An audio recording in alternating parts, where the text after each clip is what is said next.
Assalamualaikum warahmatullahi wabarakatuh. Bismillahirrahmanirrahim. Alhamdulillahi rabbil alamin. Wabihi nasta'inu ala umuri dunya waddin. Wassalatu wassalamu ala ashrafil anbiya'i wal mursalin. Sayyidina Muhammadin wa ala alihi wa sahbihi ajma'in.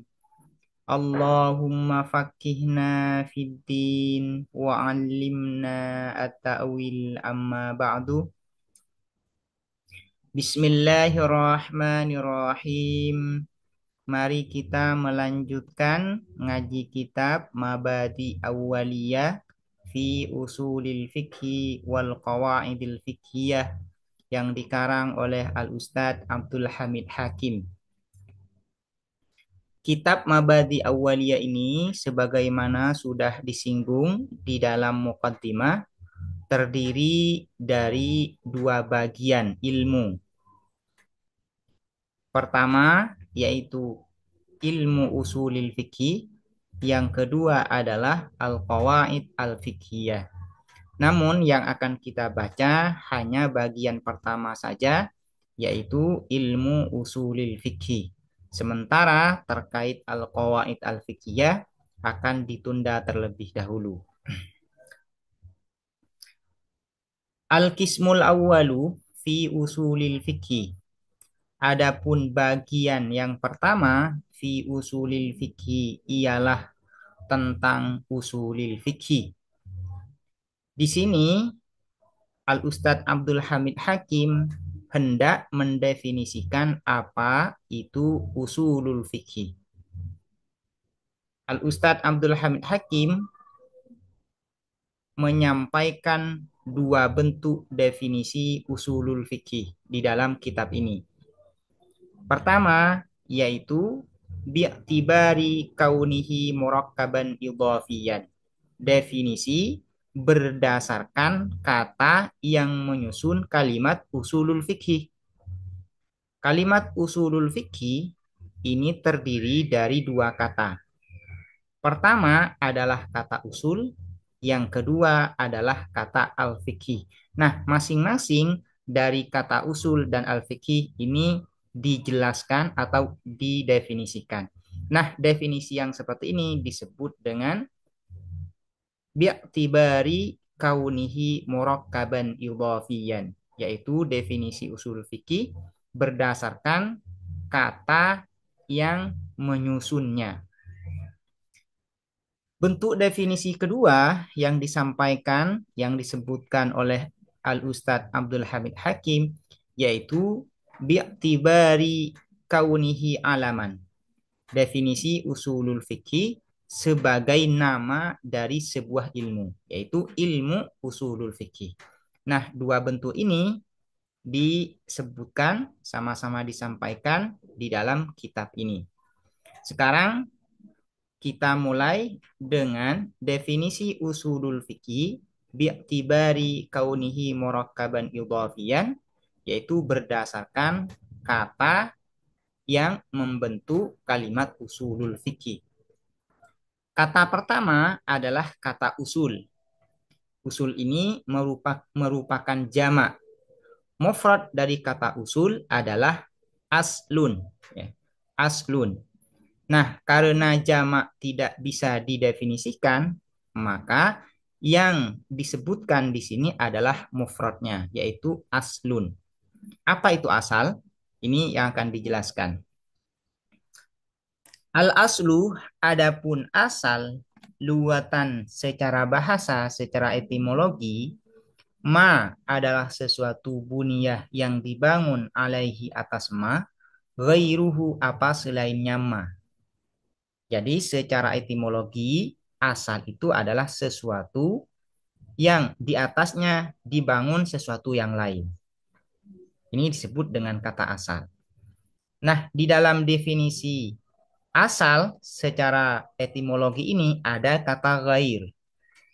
Nah, Kata ghair ini isinya adalah al-far'u, yaitu cabang. Sehingga kalau diperjelas definisi asal ini bunyinya seperti ini, kalimatnya seperti ini. Ma buniya alaihil far'u, ma buniya alaihil far'u.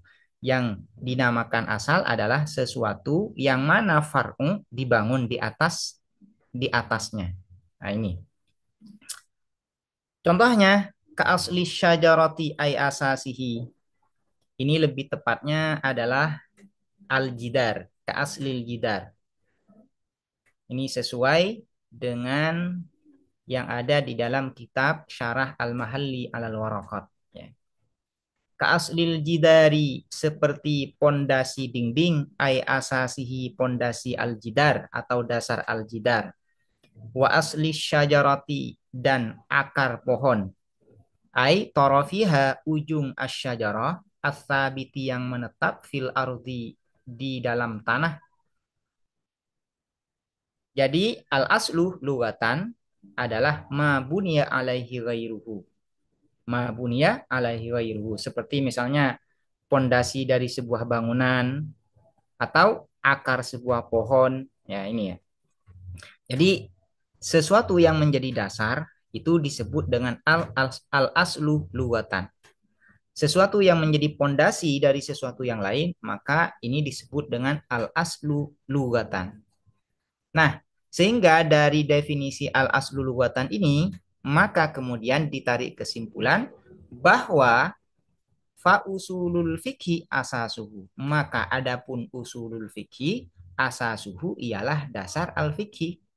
Sehingga dari definisi al aslul lugatan ini maka diambil kesimpulan bahwa yang dimaksud dengan usulul fikhi adalah dasar dari fikih, dasar-dasar fikih.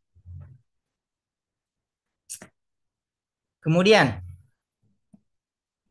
barusan sudah disebutkan bahwa kata ghair di dalam definisi al-aslu ini isinya adalah al-far'u.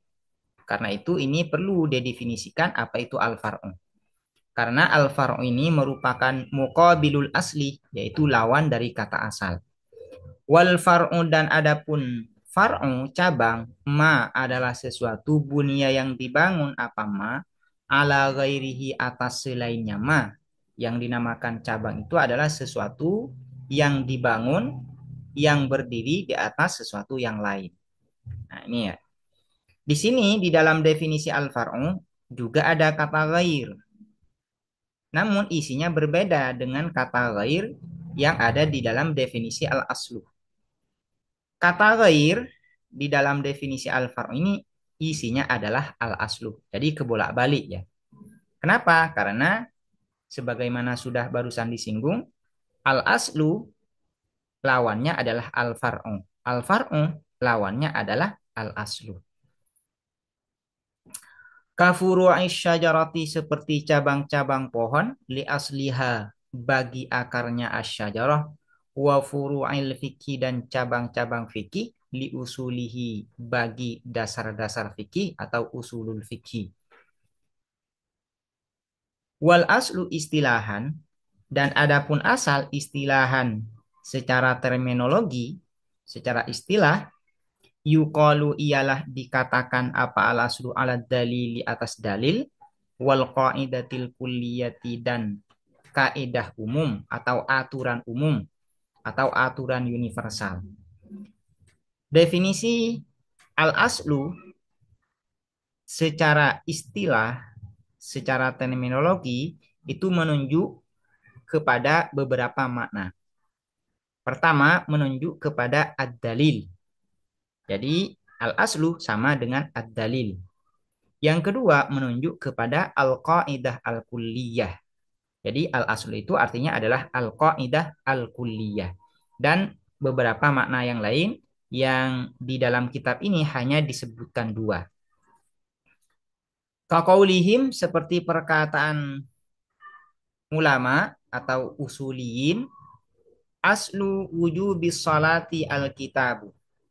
Adapun dalil wajibnya salat adalah kitab. Nah, kata asal di sini maknanya adalah ad-dalil. Ai ad-dalilu adapun dalil ala wujubiha atas wajibnya as-shalah, al-kitabu ialah Alkitab atau Al-Quran. Qala Allah Ta'ala berfirman siapa Allah Ta'ala maha luhur Allah. Aqimus salata mendirikanlah kalian as-salata pada salat. Ini merupakan makna dari kata asal secara istilah, yaitu menunjuk kepada makna ad-dalil. Contoh kata asal yang menunjuk kepada makna al-qaidah al-kulliyah, aturan umum. Wa qaulihim dan perkataan ulama ibahatul maitati lil mutarri khilaful asli. Adapun dibolehkannya bangkai lil mutarri bagi orang yang darurat atau bagi orang yang terpaksa, khilaful asli ialah menyelisihi kaidah umum. Nah, kata al-aslu di sini adalah maknanya al-qaidah al-kulliyah, yaitu aturan umum. Ai artinya mukhalifun menyelisihi lil qaidatil kulliyati terhadap aturan umum. Wahia dan adapun al qaidah al kulliyah kullu maitatin haramun. Adapun setiap bangkai haramun ialah haram. Qala ta'ala berfirman siapa Allah ta'ala, innama harrama alaikumul maitata, hanya saja harramah mengharamkan siapa Allah alaikum atas kalian semua al maitata pada bangkai. Nah, ini adalah makna secara istilahi dari kata asal, yaitu al-qaidah al-kulliyah. Al-qaidah al-kulliyah.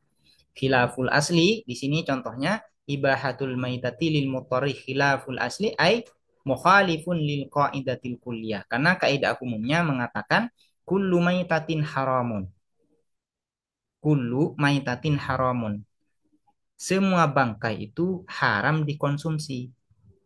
Nah, ketika kemudian ada orang yang terpaksa dalam keadaan darurat dibolehkan mengkonsumsi bangkai, berarti khilaful asli. Berarti itu menyelisihi kaidah umumnya, aturan umumnya. Kemudian kata yang kedua dari kalimat usulul fikih adalah al-fikhu. Apa itu al-fikhu? Ini langsung ke definisi al-fikhu lughatan wastilahan. Kita lompat terlebih dahulu karena definisi usul fikih yang di sini ya, ini merupakan definisi usulul fikih bi'tibari kaunihi alaman. Sementara kita fokus terlebih dahulu kepada definisi usulul fikih bi'tibari kaunihi murakkaban idhafiyan. Nah, kata kedua dari kalimat usulul fikih adalah al-fikhu. Apa itu al-fikhu? Al-fiqhu adapun al-fiqhu luwatan secara bahasa, secara etimologi, al-fahmu ialah memahami. Fakih tu kalamaka, memahami aku kalamaka terhadap ucapanmu. Ai fahim tuhu memahami aku hu terhadap kalamaka. Jadi al-fiqhu secara etimologi artinya adalah memahami. Nah, secara istilah, secara terminologi, apa itu al-fiqhu? Wastilahan dan secara terminologi, al-ilmu ialah mengetahui bil ahkami syar'iyyati dengan hukum-hukum syariat, dengan hukum-hukum syarak, allati yang torikuha adapun jalannya allati al-ijtihadu ialah ijtihad. Ini adalah definisi al-fiqhu indal usuliyin. Apa definisi al-fiqhu istilahan indal usuliyin? Yaitu al-ilmu bil ahkami syar'iyyah allati tariquha al-ijtihad. Nah, sebagai informasi tambahan, ada lagi definisi al-fiqhu istilahan indal fuqaha.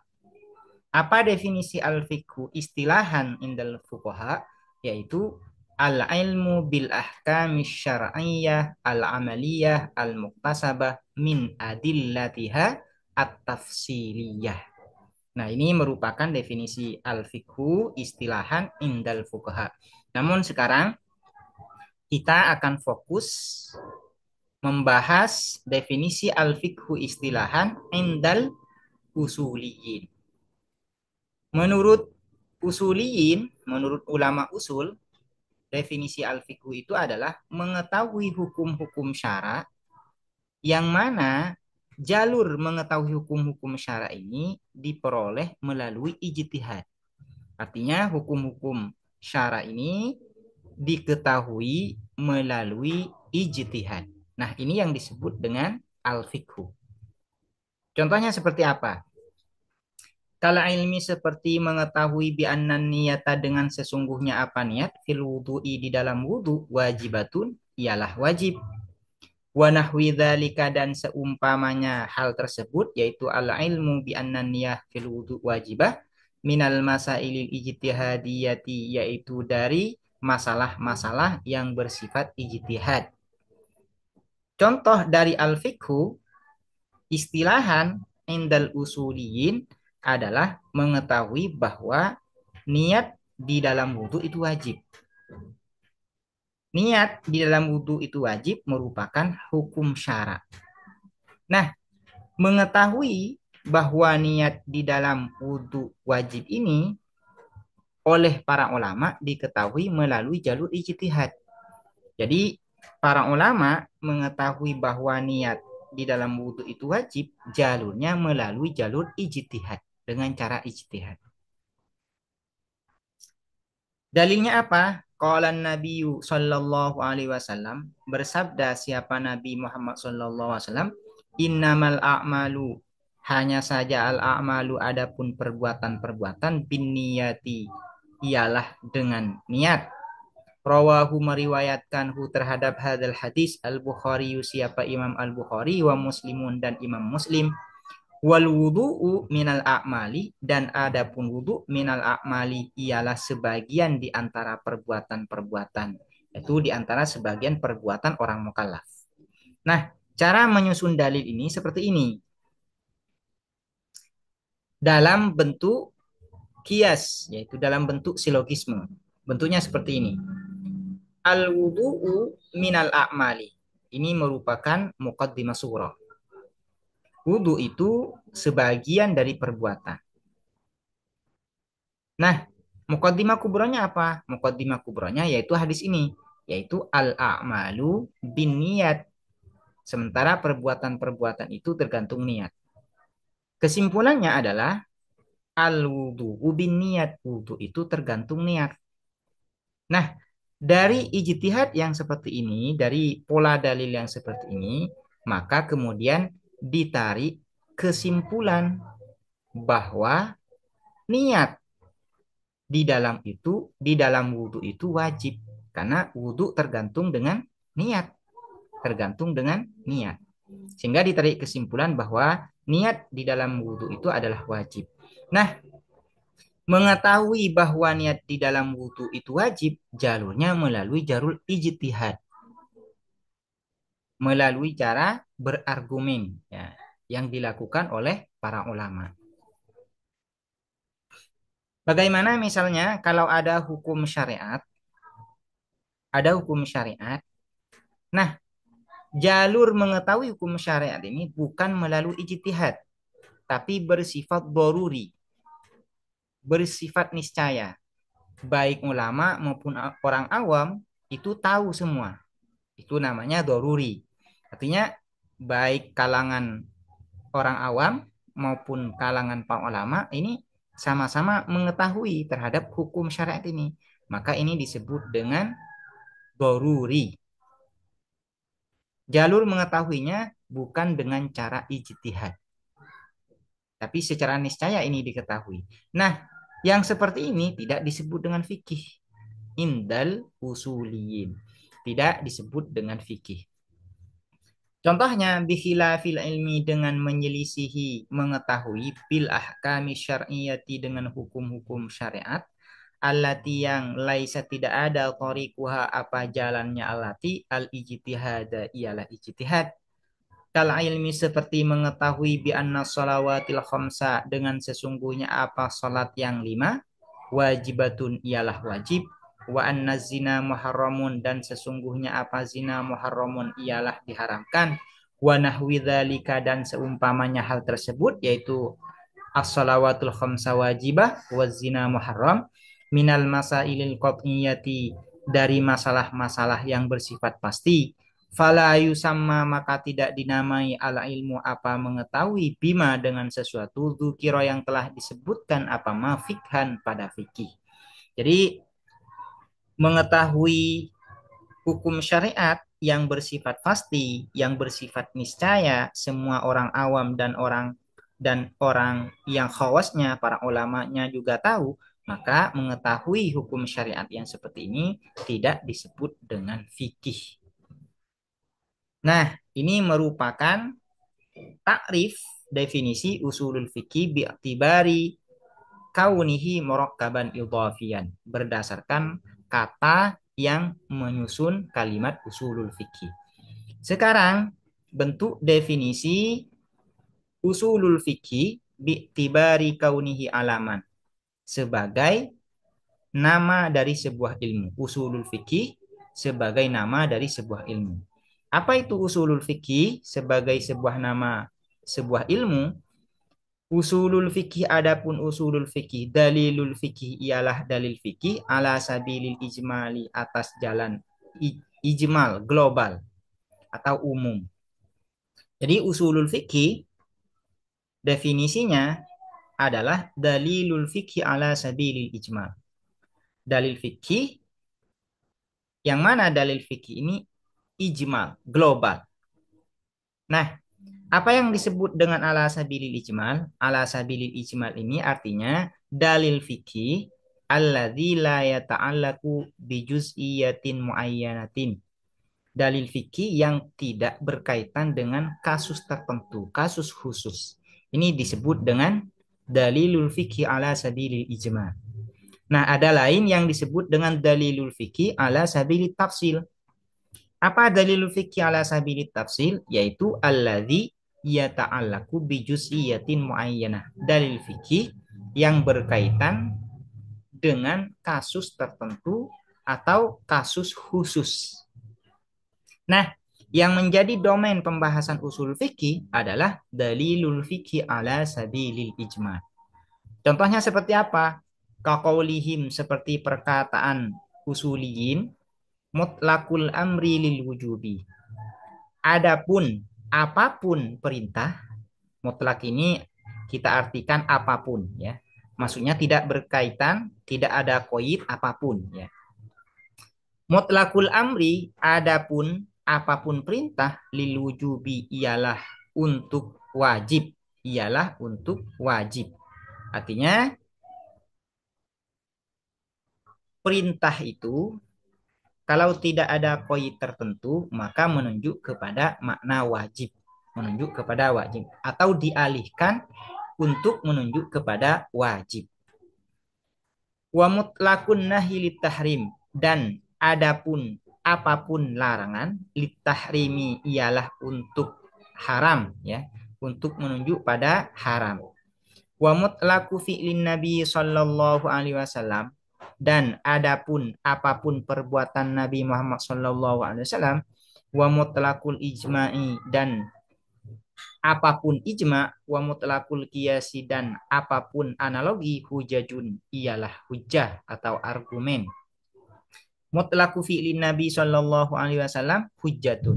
Mutlaqul ijma'i hujjatun. Mutlaqul qiyasi hujjatun. Nah, semua ini merupakan dalilul fikih ijmalan. Dalil fikih ijmalan. Biar jelas bahwa misalnya ya, biar jelas saya akan memberikan contoh untuk memberikan bukti bahwa mutlakul amri ini, mutlakul amri lil wujub merupakan dalilul fikih ijmalan. Dalilul fikih ijmalan. Misalnya kita hendak mengetahui bahwa sholat itu wajib. Nah, sholat wajib ini merupakan hukum syar'i. Bagaimana cara kita sampai pada kesimpulan bahwa sholat itu wajib? Caranya seperti ini, yaitu dengan disusun dalam bentuk silogisme. Pertama, kita menghadirkan dalil tafsilnya atau dalilun tafsili. Apa yang berkaitan dengan sholat? Yaitu misalnya satu ayat yang berbunyi aqimus sholah. Nah, aqimus sholah ini berbentuk amar. Kita susun dalam bentuk silogisme dan aqimus sholah ini dijadikan sebagai muqaddimah surah. Bunyinya seperti ini. Aqimus sholah amrun. Aqimus sholah ini bentuknya adalah perintah. Oke, ini adalah muqaddimah surahnya. Muqaddimah kubronya apa? Yaitu ini dalilul fikhi ala sabilil ijmal. Apa itu? Yaitu wa mutlaqul amri lil wujub. Atau kita langsung ya, tak usah pakai kata mutlak, tapi langsung wal amru lil wujub. Wal amru lil wujub. Ini adalah muqaddimah kubronya. Sehingga dapat disimpulkan bahwa as-salatu as-salatu wajibatun. Salat adalah wajib. Yang pertama yang jadi muqaddimah surah adalah dalil tafsili. Yang kedua yang menjadi muqaddimah kubro yaitu dalil ijmali. Nah, dalil ijmali ini yang menjadi domain pembahasan usulul fikih. Jadi usulul fikih itu adalah membahas dalilul fikih ijmalan. Membahas tentang dalil-dalil fikih yang mana dalil-dalil fikih ini tidak berkaitan dengan kasus tertentu dan kasus khusus. Nah, ini seperti mutlaqul amri lil wujub wa mutlaqun nahyi tahrim. Ini kan umum, mencakup kepada segala hal ya. Kepada misalnya mutlaqul amri lil wujub. Ini merupakan dalil umum, dalil umum yang mencakup kepada semua amar. Mutlaqun nahyi tahrim. Ini merupakan dalil fikih yang umum yang mencakup kepada semua larangan. Ini merupakan domain pembahasan dari usulul fikih. Jadi usulul fikih itu adalah dalilul fikih ala sabilil ijmal. Kemudian di sini disebutkan setelah Al-Ustadz Abdul Hamid Hakim ini menyebutkan definisi usulul fikih baik bi'tibari kaunihi murakkaban idhafiyan dan bi'tibari kaunihi alaman.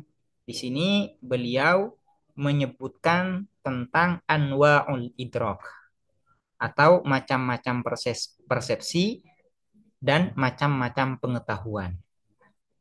Nah, macam-macam pengetahuan yang kita tangkap bentuknya itu beragam. Ada pengetahuan yang kita tangkap itu sifatnya meyakinkan. Artinya kalau dipresentasikan mencapai 100%. Tidak memungkinkan adanya lawan.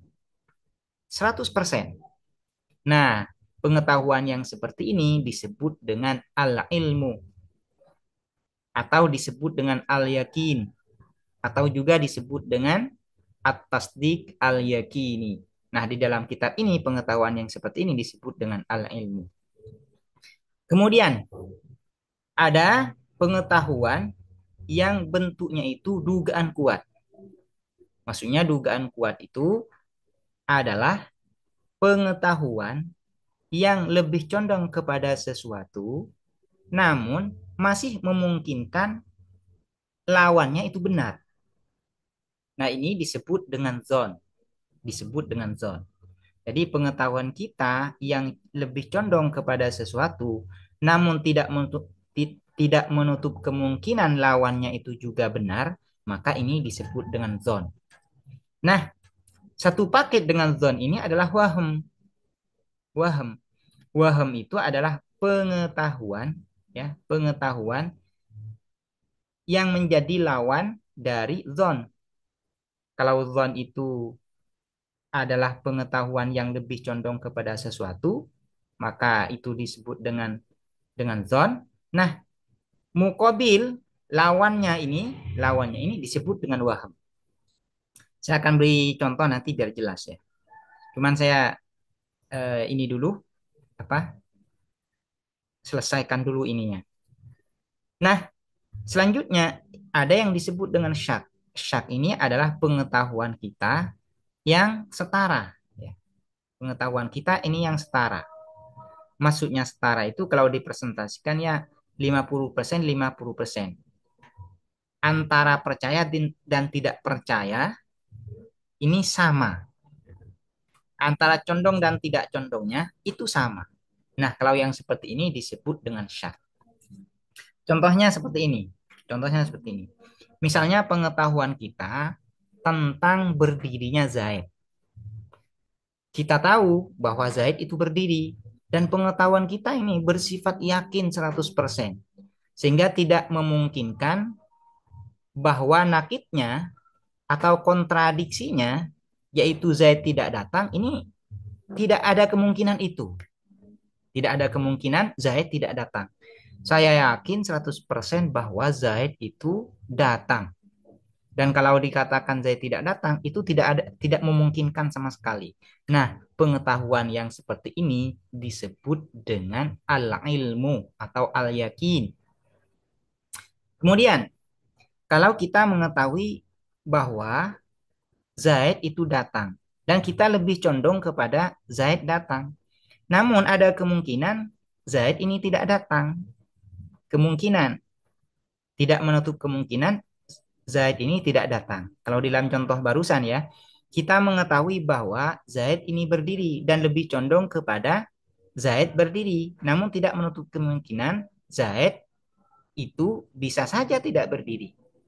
Nah, pengetahuan kita yang condong bahwa Zaid berdiri ini disebut dengan zon. Sementara lawannya yaitu Zaid tidak datang. Nah, ini atau Zaid tidak berdiri ini disebut dengan waham. Nah, ini jadi zon antara zon dan waham ini satu paket.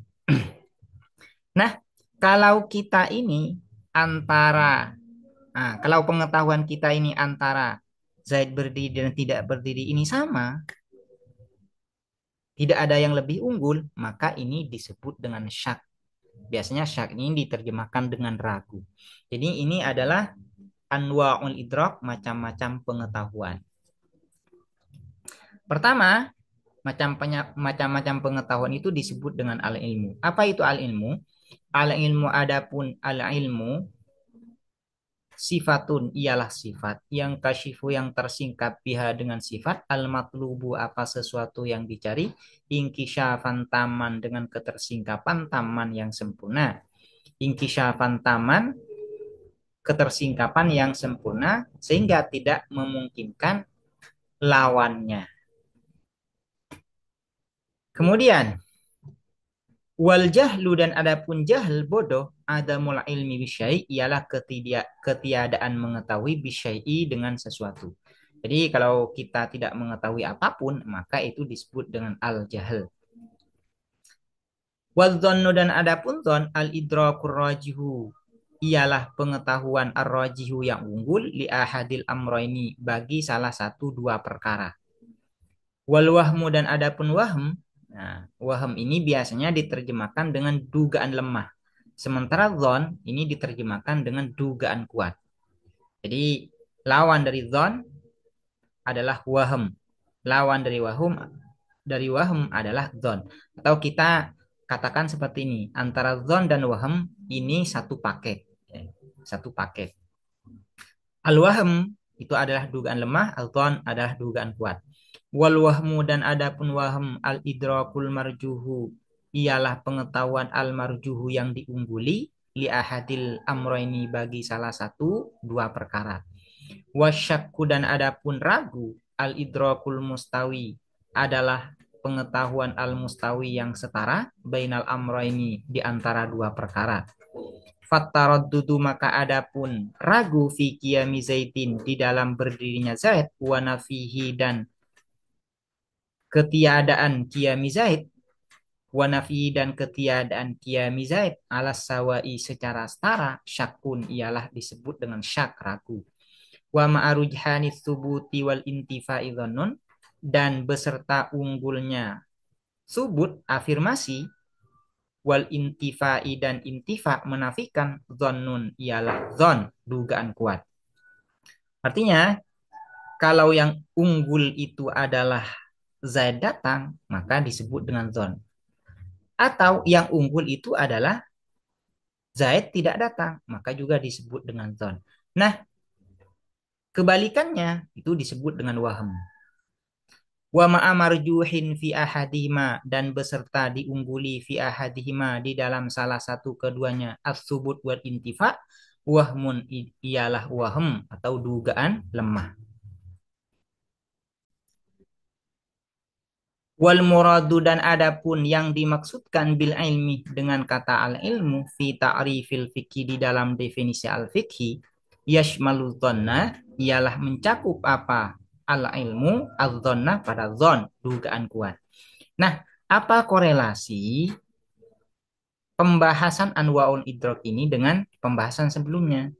Yaitu karena di pembahasan sebelumnya, yaitu di dalam definisi al-fiqhu istilahan, ada kata al-ilmu. Nah, kata al-ilmu yang di sini yang dimaksud apa? Yang dimaksud yaitu juga mencakup kepada zon. Jadi, kata al-ilmu ini tidak hanya mencakup kepada yang bermakna yakin, tapi juga mencakup kepada yang adzon, yang berupa dugaan kuat. Jadi ini adalah korelasinya kenapa di sini pembahasan anwaul idrok ini disebut karena untuk mengetahui maksud dari kata al-ilmu di dalam definisi al-fiqhu istilahan. Demikian, semoga bermanfaat dan semoga dapat dipahami. Assalamualaikum warahmatullahi wabarakatuh.